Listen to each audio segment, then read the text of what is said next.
do you see the tide changing during the second half of the Marcos presidency? Well, ako from my vantage point, tingin ko hindi. Pero yun ang tingin nila eh. Tingin nila baka pwedeng magbago yung tide. No? Ako ang tingin ko ay medyo damaged goods na sila. At kung sakaling papapasukin yung ICC this year, lalo na silang madadamage. No? Kaya tapos marami mga lumalabas. Halimbawa dito sa Parmali, mismo yung mga akusado, sila Duque, sila tahimik pa, ay nagsisimula na magsalita. No, so tingin ko dadami pa yan eh. Dadami pa yung ganyang mga kaso. Kaya tingin ko yung mga sugat dito sa first half na ginawa sa kanila ay magsisimula ng magnana. Hindi siya magiging scar eh, katulad nung sa leeg ni Vice President Sara Duterte. Tingin ko yung mga sugat ay may infect dito sa parating na second half. Tingin ko lang sino ba naman ako? Tayo naman ay hamak lamang na patuloy hinahamak dito sa show na to. Kaya hindi naman kinakailangan paniwalaan. Pero ang tingin ko, yung method in the madness will eventually fail. No? It will eventually fail. Dahil bago na yung sitwasyon at may mga bagong actors na nag-i-scale up. Sana yung mga actors na yon ay masustain yung kanilang scaling up. Halimbawa, itong Tatlong Maria. No? Sana sila yung makita na leader nitong hindi lamang ng pink wave, bagamat mahalaga yan. Kung hindi, ng mga disenchanted dun sa unity team na pinipilit sabihin ng presidente na buo pa.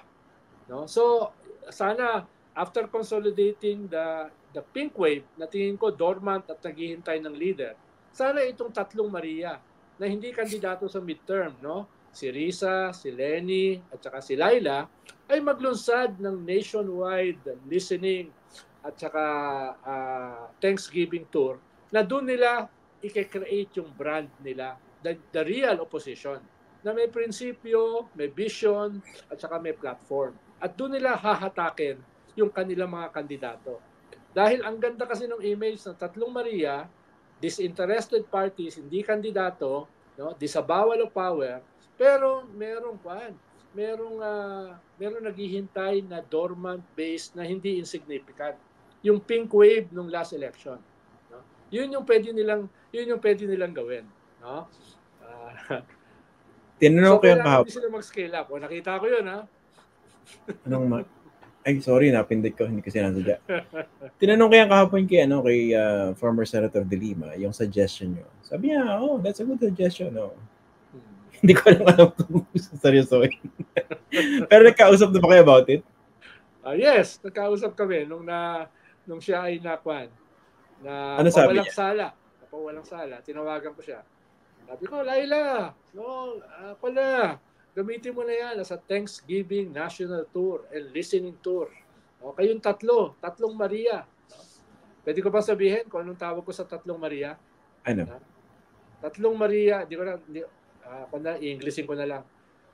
3 women with balls. Okay. Ayun, no? Sila. Tapos yung kanilang network, yung kanilang mileage, i-share nila sa isa't isa. Tapos i-share nila doon sa kanilang mga kandidato sa midterm election. Diyan, patulugin mo si Alan Herman. Yan ang kanyang expertise eh. Pero hindi ko lang sigurado kung may kikitain siya dyan. Okay. Ito, may suggestion ito. Pwede ba to? Gamitin nyo, kala ko, gamitin nyo yung Manzanas power. Ang basa ko. Ang power nyo para hindi manalo mga Duterte, please. I don't know whether that would be feasible. Sa atin naman dito, yung nakikita natin mali. Yan ang pinag-uusapan natin. Kasi parang ang feedback yung ginagawa natin dito. May mga tinatamaan, miski hindi naman dapat. Pero, anyway. Yung nagba-blind item sa'yo, pinadala ko sa'yo, di ba? Buhay na naman. Hindi ko binasa eh. Haba. May mga nagpapadala sa akin, buhay-bilib eh. Sabi ko, panyan, Duterte yan. No? Tahimik yan about China nung panahon ni Digo. Huwag niyo sasabihin niya. Mm-hmm. Ito pala naisip ko kanina, no? Yung nung umalis di ba dati kasi conveniently si Sarah yung paa niya, yung isa nandun sa kabila, isa nandun sa administrasyon. Ngayon talaga officially, tinanggal niya yung paa niya rin sa administrasyon. Let's talk about vulnerabilities. Di ba ano yan?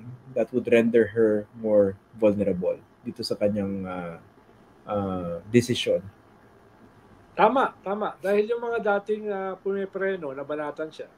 Dahil neither here nor there siya. Dahil nasa official family pa siya. Kahit lahat ng kanyang kaalyado ay bumabanat na sa kanyang boss. Ay ngayon, mas may freedom na banatan siya. Yun yung isa sa mga vulnerability. At ikalawa, hindi naman siya ganun kalinis.